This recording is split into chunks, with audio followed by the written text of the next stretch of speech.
Yeah, I think that's from my point of view would be the most important aspects. I mean, the new Leipzig Charter points out especially two strategic policy fields where action is needed. The first one is land policy and land use planning. And the second one is shaping the digital transition. So these are the main issues the Leipzig Charter refers to. Okay. And then very briefly, Tilman, how do you think a transnational research and innovation program can support the implementation of the Leipzig Charter? Yeah, I think it's really important that programs like JPI Europe take up the new Leipzig Charter and their structure their work according to or along the principles of the new Leipzig Charter. I mean, we have included JPI Europe in this preparation process for the Charter from the outset.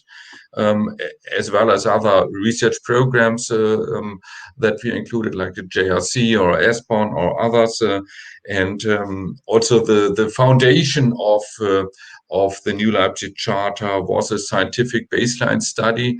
So it's definitely evidence-based, and that is always necessary that we have this the strong focus on research, and we build on research. Okay, perfect. Well, that's really kind. Thank you. We'll now turn to the next question for the audience to feedback. We'll try and leave this a little bit longer so that people can have time to get open the app and put in the code. So if Clara, you can help share the next Menti question, which is, what is the most important to get sustainable urban transformation to happen? You can see different boxes, different clicks, and then press enter to pause the scroll. Obviously, if you need to read something a little bit longer, obviously go to menti.com and use the code 3126177 in order to do it. We'll leave this up for another few seconds, and then we'll try and see if there's some answers, and then we'll open it up for the panel discussion, particularly around what they felt from the audience the most important urban challenges were. And obviously the four most important challenges that they identified were climate change, mobility, air quality and segregation, and then how do we get sustainable urban transformation to happen. Perhaps if Clara, we can look at here and see if there are any results.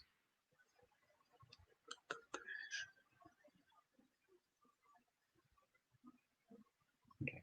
While we're getting those results, perhaps I can ask the panelists, thank you obviously for sharing the Q&As, but who would want to take on whether anyone was surprised by what the audience thought were the most important urban topics, the climate change, mobility, air quality and segregation? Any surprises there, or were they very much what you all as policymakers were thinking would be the most important ones? Annalisa, I see you nodding there. There you go. No, I'm not surprised. I'm happy to see that I mean, I guess this audience is really an audience that deals with urban challenges as, part of their daily bread, I guess. But yeah, I mean, I can see a lot of the things that we work with as both as Eurocities, but also that I mentioned as part of the mission. Mm-hmm. I mean, the one that I find is the most one of the biggest challenges is the sort of city administration. Mm-hmm. So the organization of administrations and policies. So yes, the transformation and everything that's possible and so on, but that requires a real sort of change in the way the organization functions, in the mm-hmm. way the administration, even the politics. I mean, I know of some of the cities that have tried to, for instance, organize their sort of strategy and mandate around challenges, transversal challenges like health. And that is really, really not an easy thing for the administration, because it means completely changing the departments and the way people work with each other, the way you build the budget, the way, everything, the politicians, how they work with each other and so on. So that's a big sort of creative bureaucracy kind of transformation, if you see what I mean, innovative bureaucracy, innovative administration. And that's quite big, I would say. That's good. Miquel, perhaps given you're at Barcelona, big city, how do you see that? Is that the issue that concerns you? Okay.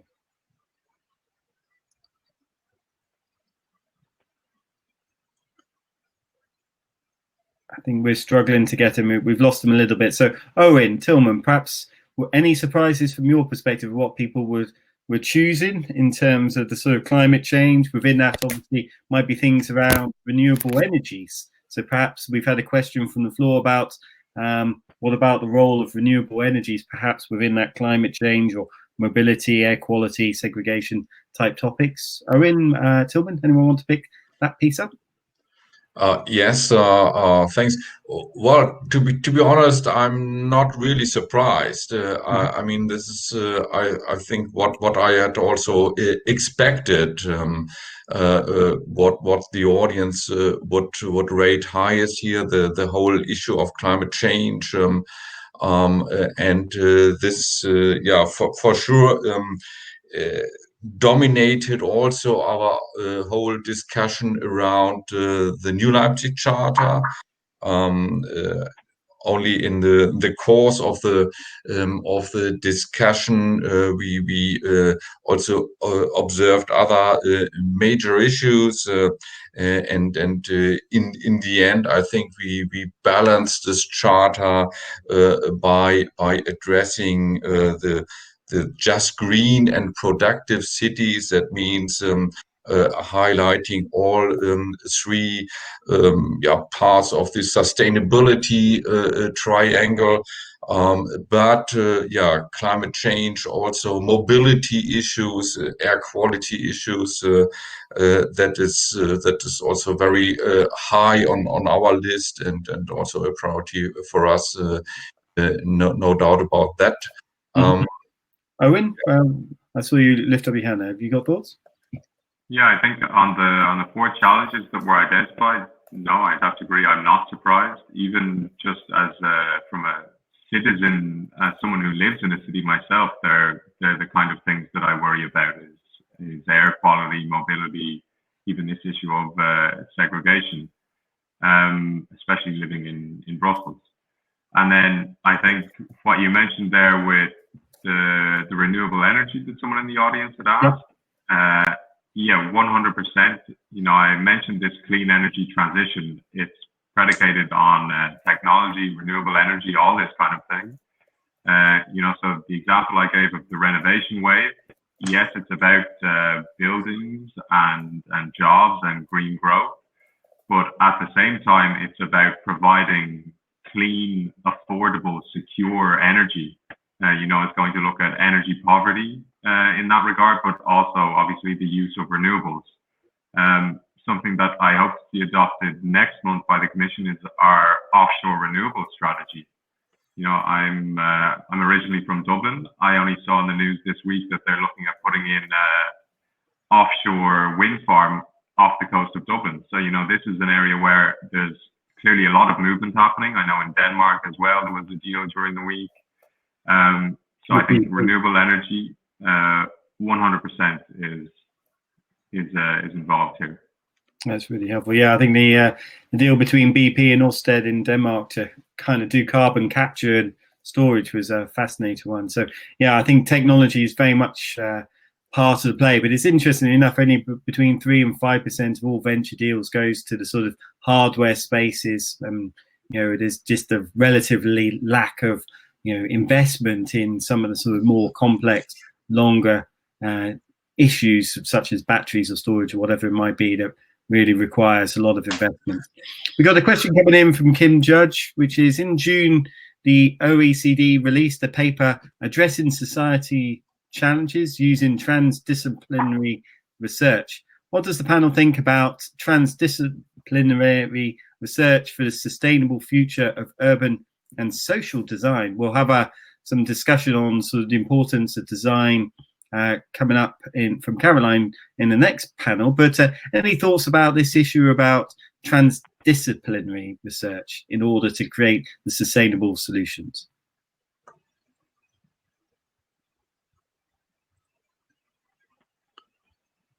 I think if I can come in again, not to steal Annalisa's thunder when it comes to the cities mission, but I think what we're doing under these Green Deal missions in Horizon Europe that are proposed, a lot of it is going to involve this idea of transdisciplinary collaboration.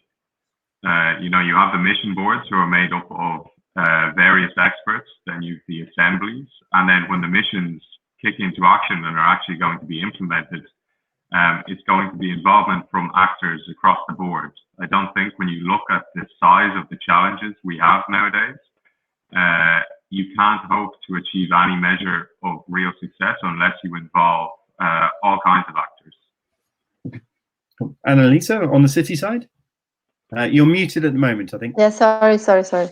Yes, I totally agree. I mean, it's exactly at the city level as well. I mean, it's what I said before. It's like having the different departments work together. And for me, that's the biggest challenge. I can see now I've finally managed to open the chat.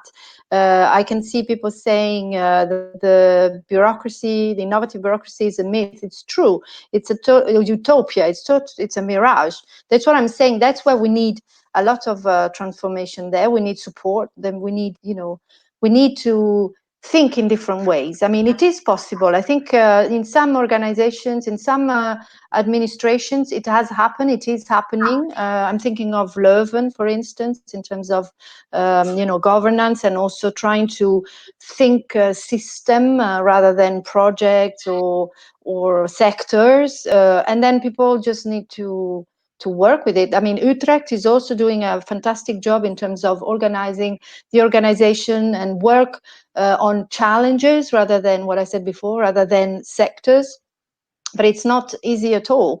But it needs to happen, and otherwise there's no point in continuing saying, oh, we don't make it, because the response that we give are always responses that are not transdisciplinary, but are totally monosectorial, and the change doesn't happen, and it doesn't happen at the speed that we need to have it happen. So I think that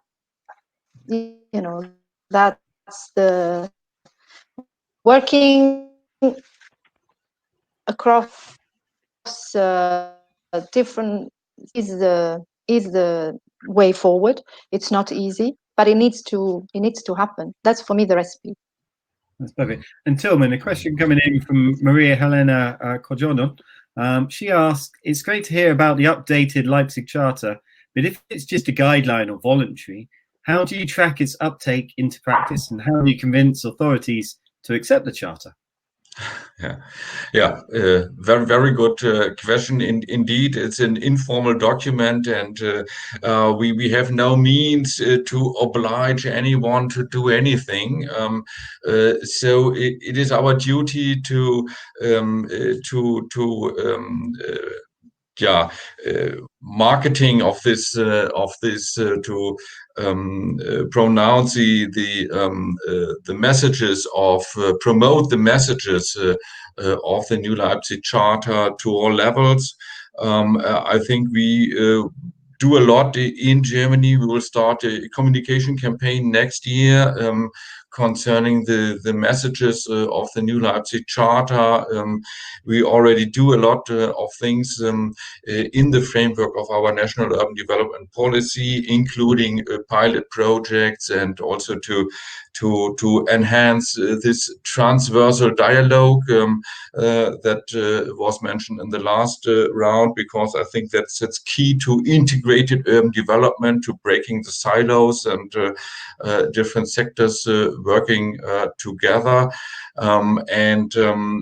We in the Leipzig Charter we very strongly argue for the establishment of national urban development policies also in other member states, and we see a lot of progress also in many other member states. Many very encouraging initiatives from Poland to Portugal in many countries. And many also inspired by the urban agenda for the EU, and that is really another element that's really an implementation mechanism for the principles of the new Leipzig Charter. This working method of multi-level governance that has been introduced with the Pact of Amsterdam 4 years ago, and that will now also experience a fresh start on the basis of the new Leipzig Charter. And I think that's another element to make this new Leipzig Charter come into life. Okay, that's very helpful. And then obviously Europe has a mix of cities, from the relatively small to their global metropolises and sort of conurbations that stretch across whole countries in some ways. So how has COVID impacted the relative size of cities, or could do? Are there different impacts depending on the size of cities? And what does that mean? I go back to sort of, I think, Eoghan's point, where more than 75% of the European population is currently in cities, and that's expected to continue growing. But will COVID actually create a reset? Eoghan, I'll start with you. Yeah, I think it's a very interesting question. Everything you would have assumed before this year, that this number is only set to grow, I think to reach 80%, even it could be globally by 2050. But then you look at, obviously you don't want to overestimate the effects of something like this pandemic. We've had them in the past, and cities have recovered and continue to grow. So I think it could be a bit hasty to say that no, the era of large cities is over. But I think there could certainly be some changes. You look at city centres now, where a lot of them are huge office blocks that are empty. And it is quite likely, I think, that you're going to see working from home becoming a more common practice even after the pandemic.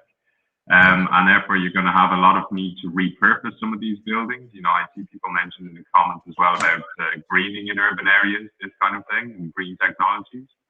And then you're also giving certain people in certain jobs the option to move out of larger cities and back to maybe, if not rural areas, but at least smaller cities, and possibly giving new life. This issue of depopulation across Europe is also a very pressing one.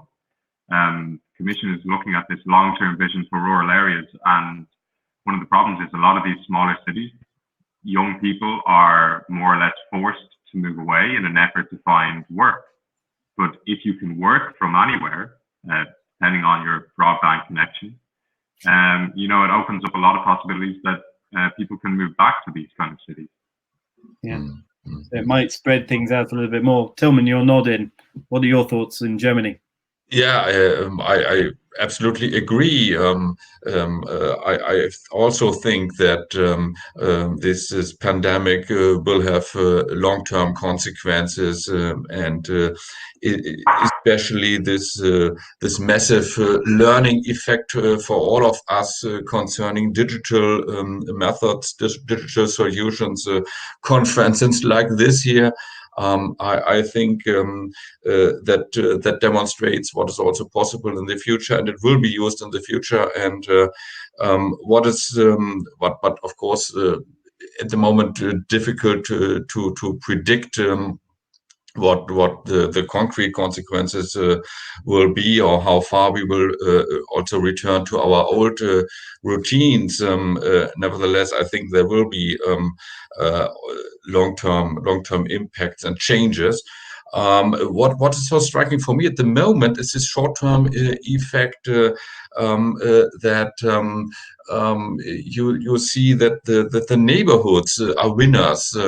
Those areas where the people live, where they stay at home at the moment, those who have the privilege to have home office, and there people go to the shops and restaurants in case they are open, and use the infrastructure, whereas the city centers are empty. No commuters, no tourists at the moment, and all the infrastructure there is suffering a lot. And I think that will also have consequences for the future. We have to think about different setup of our inner city areas. And that will be a big challenge for all of us for the years to come. Okay, thank you, Tilman. And final word to Annalisa, just as you started, it'd be useful to get your thoughts just around the impact as you see it, and then we'll close off. The impact of COVID, you mean? Yeah. I mean, I agree with Eoghan that, I mean, I don't think we should go fast to conclusions that cities will suddenly die, or these kind of things that I've been reading quite a lot lately. I think that the majority of the population doesn't have the possibility to do that, even if they wanted. So we keep on thinking maybe the privileged people can move to the countryside or sell the place or something. But I mean, a lot of people, and I cannot do it, and so it's more about rethinking maybe spaces and so on. Because I mean, the biggest impact of this situation at the moment for me is the level of unemployment that we will have, and so this is huge, will be huge. So that's what we need to take care of. And the other thing, and I agree with the chat that I'm reading, it's really about the just transition, because I mean, we keep on talking a lot about the green economy and moving to a green growth economy, But if we just go back to the same economy as before, but just greener, we will realize that it will just be failure. We will fail. So it's really so important to make sure that we change the economic approach to it, and we make it inclusive and so that's what COVID also has to tell us to do much more clearly.